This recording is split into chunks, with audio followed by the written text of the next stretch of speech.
Dulu yang membebaskan Palestina adalah Sayyidina Umar bin Khattab. Selesai Umar bin Khattab, datang Salahuddin Al-Ayyubi. Berakhir masa Salahuddin, datang masa generasi Muhammad Al-Fatih. Tiganya mewakili suku bangsa di dunia. Umar bin Khattab, Arab Quraisy. Salahuddin Al-Ayyubi, suku Kurdi. Muhammad Al-Fatih, suku Turki. Arab Quraisy sudah, Kurdi sudah, Turki sudah, Melayu akan datang. Jangan lupa.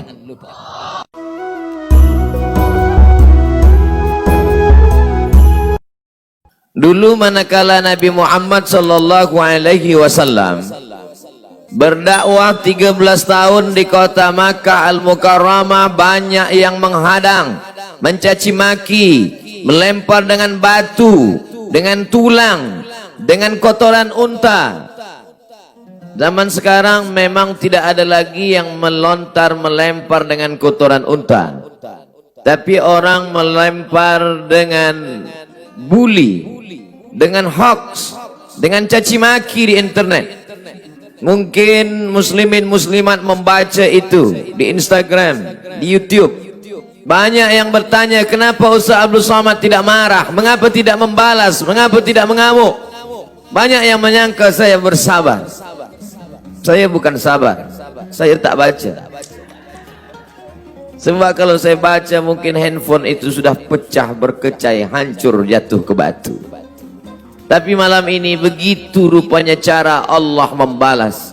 Malam ini saya dibahagiakan bila tadi Al-Mukarram Al-Ustaz yang berhormat Muhammad Nur bin Hamzah mengatakan kedatangan Ustaz Abdul Somad malam ini ke Terengganu adalah memperkasakan dakwah. Tapi sebenarnya yang saya rasakan, sayalah malam ini diperkasakan oleh Terengganu. Bila dikatakan bahwa saya datang menguatkan lagi dakwah, sebenarnya hati yang lemah sebab banyaknya caci maki dan sumpah serapah. Malam ini hati Abdul Somad akan pulang dengan rasa kuat sebab sokongan yang amat kuat daripada masyarakat Terengganu, insyaallah.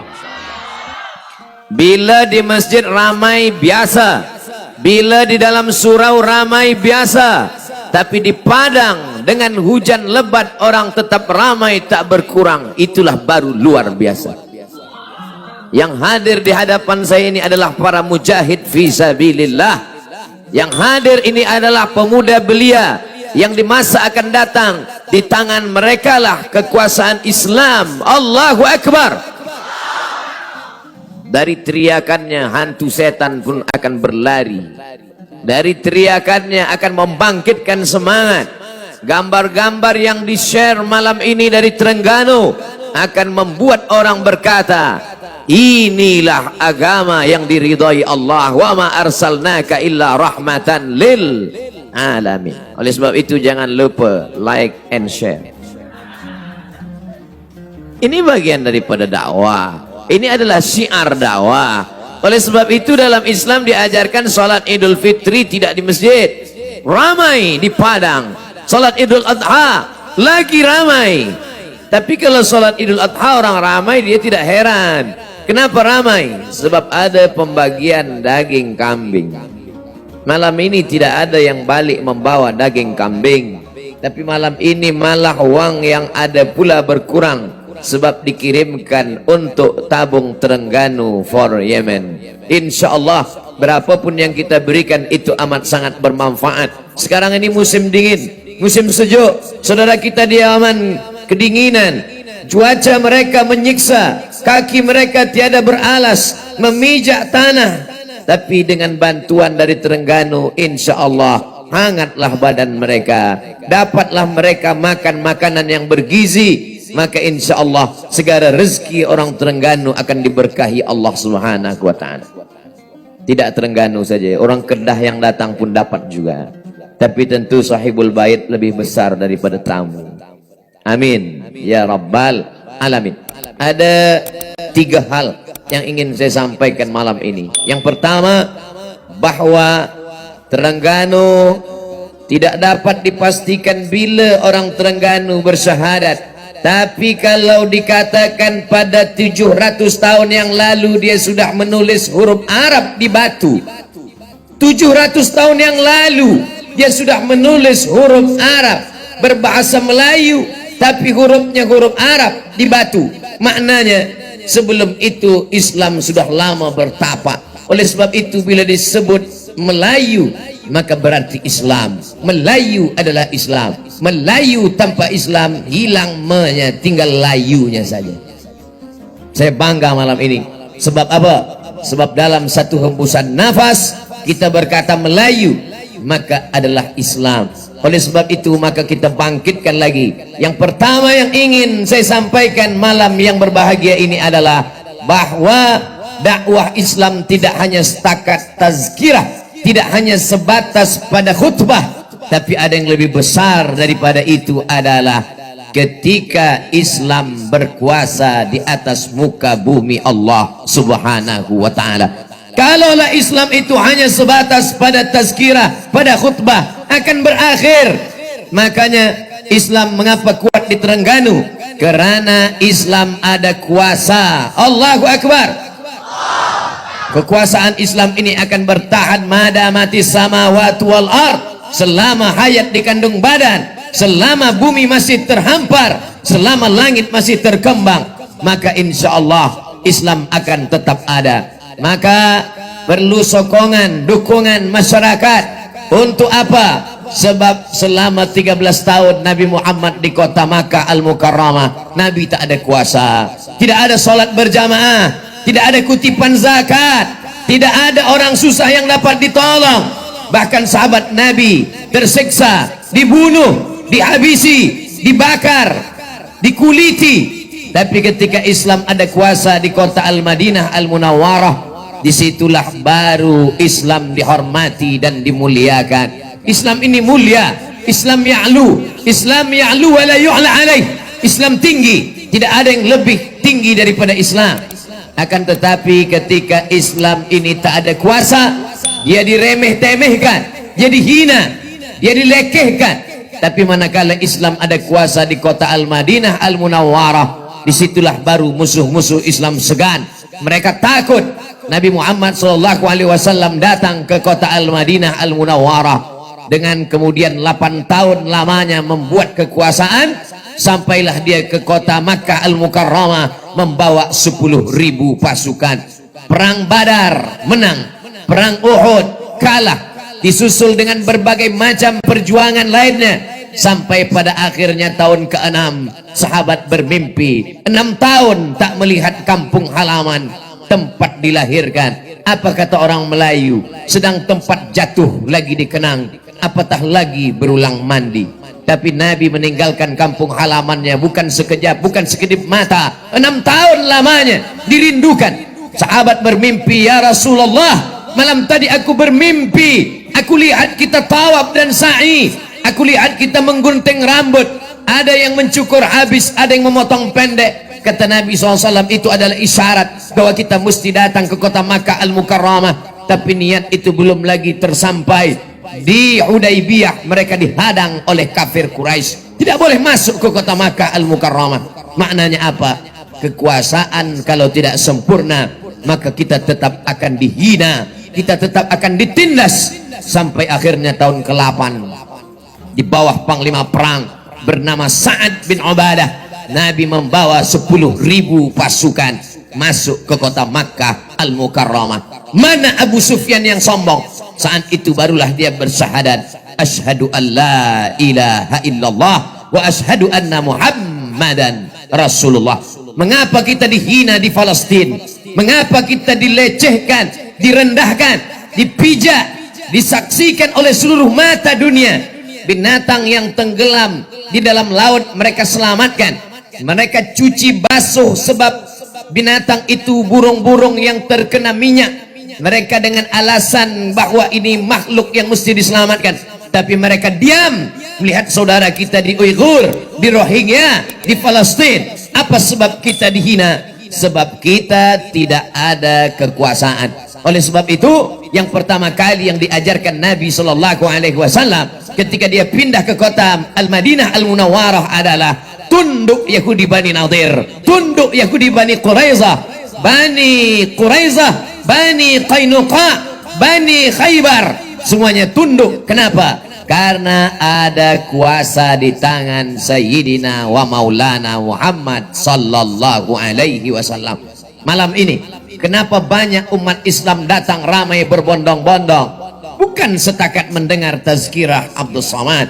Kalau hanya tazkirah Abdul Samad, tak perlu datang beramai-ramai, cukup buka saja Ustadz Abdul Samad Official, subscribe, cukup. Semua orang Terengganu sudah menyaksikan itu semua. Tapi ramai ini apa sebab?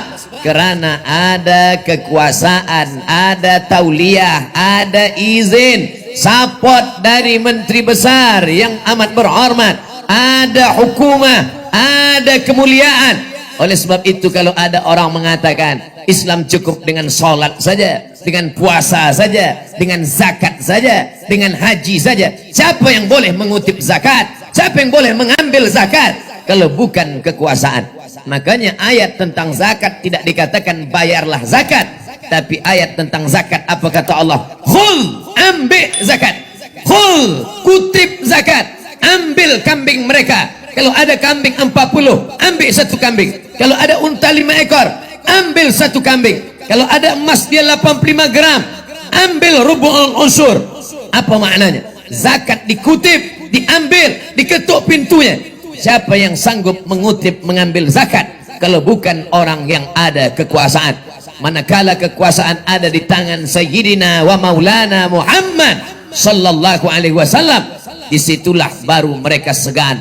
Surat Nabi dibaca oleh Hirqal, penguasa Azimur Rum di Damaskus hari ini, ibu kota Suriah, negeri Syam. Dia baca surat Nabi sallallahu alaihi wasallam, dia cium surat itu, dia simpan di dalam kotak, dia bagi wangi-wangian untuk menghormati. Kenapa? Karena dia tahu kekuasaan dunia akan dipegang oleh Nabi Muhammad sallallahu alaihi wasallam. Ketika terjadi perang Ahzab, datanglah seorang sahabat memiliki idea yang brilian. Siapa dia? Salman Al-Farisi. Kami ada strategi perang wahai Rasulullah. Kalau kita ingin supaya pasukan dari Makkah tidak masuk sampai ke Madinah, kita mesti menggali parit yang panjang. Parit itu dalam bahasa Arab disebut dengan khandak. Khandak, parit. Ikut Nabi menggalinya. Manakala besi itu terkena batu, maka mengeluarkan cahaya. Apa kata baginda? Cahaya pertama, aku lihat kamu menguasai Yaman. Cahaya kedua, aku lihat kamu akan menguasai Syam. Cahaya ketiga, aku lihat kamu akan menguasai Rom. Orang kafir tertawa. Apa itu? Sahir, tukang sihir. Kadzab, tukang dusta. Pembohong. Mana mungkin orang Arab buta huruf yang tak boleh baca tulis akan menguasai Yaman, menguasai Syam, menguasai Rom. Hari ini apa yang dikatakan baginda terbukti nyata. Yaman bersyahadat, Syam bersyahadat, Rom bersyahadat. Rom masa itu adalah Konstantinopel. Dari mulut dia yang tak dapat menulis dan membaca, tapi menerima wahyu dari Allah Ta'ala. Apa kata dia? Latufta'annal Konstantiniyah, kamu akan membebaskan Konstantinopel. Wala ni'mal amiru amiruha, sebaik-baik panglima perang adalah panglima perang yang masuk ke Konstantinopel.